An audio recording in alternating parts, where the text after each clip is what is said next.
I'm here at Havana Club, the famous rum producing company, and I'm with the global brand ambassador Mimi Sanchez, and you're gonna tell us a bit about the brand's history. Sure. Okay. How long do you have? Because the brand's history is long. It extends. We have 5 minutes. Okay, I can do this in 5 minutes. So I guess to start off, it's fair to say that Havana Club is probably the oldest Cuban rum producer that originated in Cuba that is still actually produced in Cuba. It was founded in 1878 by a gentleman from Spain called Jose Arechebala. The brand Havana Club was just founded and established in 1931, and I think, if anything, Havana Club and Cuban rum really represents a change within rum making itself. Previous to Cuban rum, all rum was being made in pot stills, so it was quite big, quite robust, quite rich. And it was Cuba who was the first country who started producing rum in continuous columns. And what that did for the rum world is it created a rum that was really light on the taste, very aromatic, and really quite dry, quite refined, different to what was being produced in Cuba at the time. So is innovation or tradition more important to Havana Club? I think both. I think they kind of come hand in hand.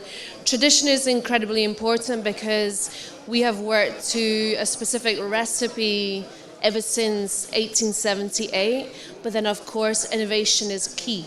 In order to keep people interested and keep up with trends at the time, you always have to find new ways to age, new barrels to age in, and new production techniques.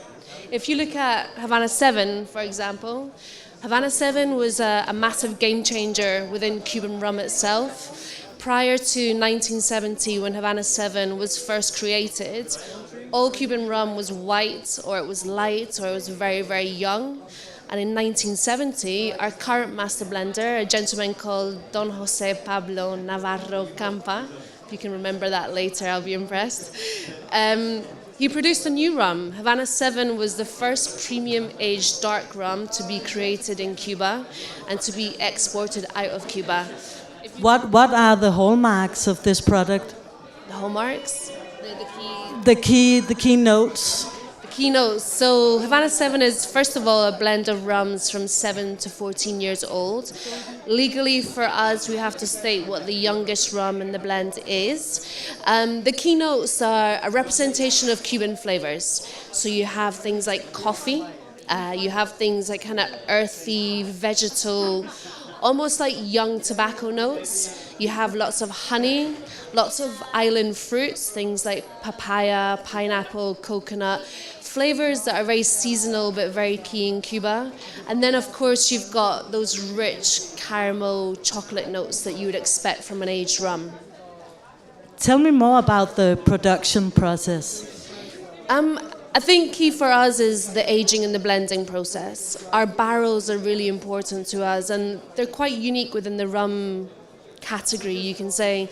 They're ex-bourbon, but then they're also used to create Scotch or Irish whiskey. So you can imagine it has two spirits that's lived in it before.